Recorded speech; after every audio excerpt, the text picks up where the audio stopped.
Hello everyone, welcome to the channel. In today's video, we will learn about the Vitamin A Prophylaxis Program. So Vitamin A is a fat-soluble vitamin which is essential for the vision, immunity, growth and the epithelial integrity.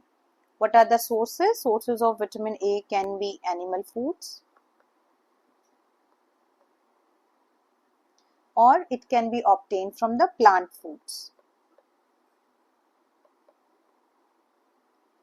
If we talk about animal foods, the food which are rich in vitamin A are liver, eggs, butter, cheese, whole milk, fish, meat, etc. And the fish liver oils are the richest sources of retinol. So point to remember here is that in animal foods, vitamin A is present in the form of preformed vitamin A. That is retinol. While in the plant-based food, it is present in the form of provitamins known as carotenes. Among the plant foods, it is present in most green and the yellow color fruits and vegetables. So whenever there is a deficiency of vitamin A, the manifestation can be present in the form of ocular manifestation or systemic manifestation, and these are also known as extraocular manifestations of vitamin A deficiency.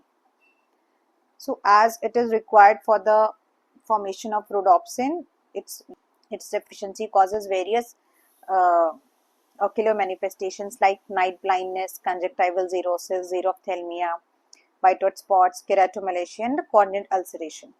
So night blindness, it is the first symptom which is presented by the patient. So if we talk about first sign, it is the conjunctival xerosis. Symptom means with which the patient present to us and sign which we elicit in the patient. And conjunctival xerosis means there is a dryness and thickness of conjunctiva. So to assess the vitamin A deficiency, population survey is being done which consider both the clinical as well as the biochemical criteria, and these surveys are being done on the preschool children which age from 6 months to 6 years. So the presence of any one of the criteria should be considered as an evidence of the xerophthalmia problem in the community. So if the night blindness is more than 1% or the white spot are more than 0.05%, corneal xerosis prevalence is more than 0.01%, or the corneal ulcer or the keratomalacia prevalence is more than 0.05%.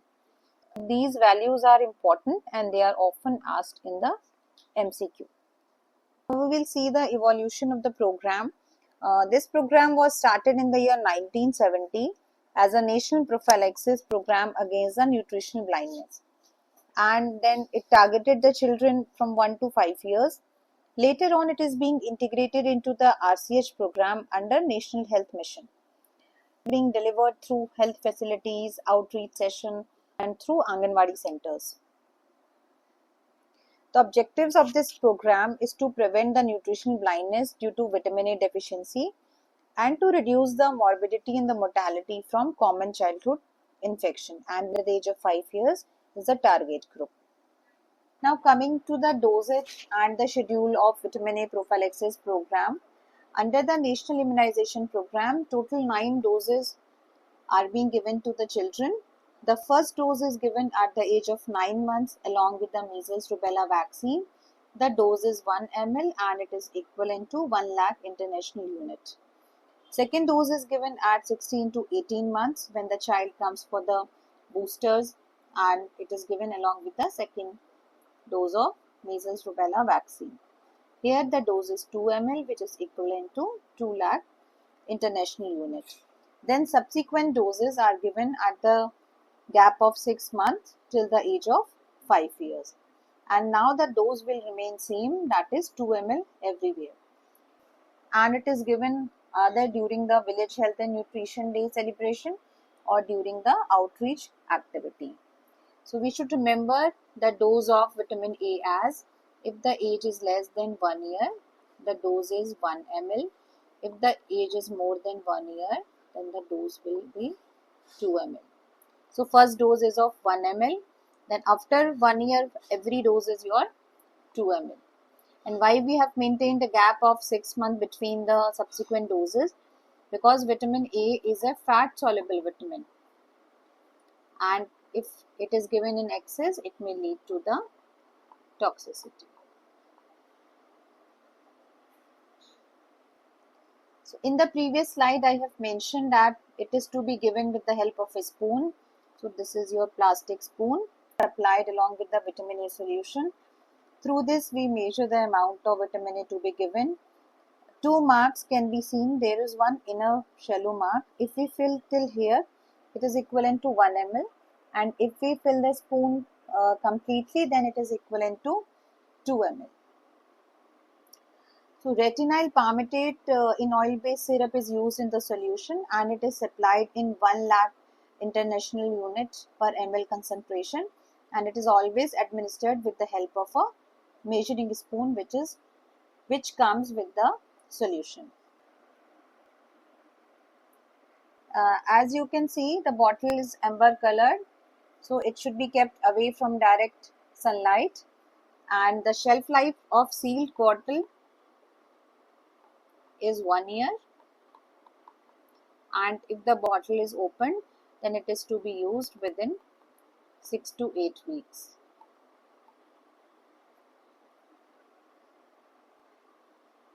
Coming to the implementation strategy of Vitamin A Prophylaxis Program, the key personnel involved in delivering the vitamin A includes A&M, ASHA, Anganwadi workers, and it is delivered through routine immunization session, through Village Health and Nutrition Days, and in Anganwadi centers. The recent WHO recommendation says high dose supplementation is necessary in areas with moderate to severe deficiency.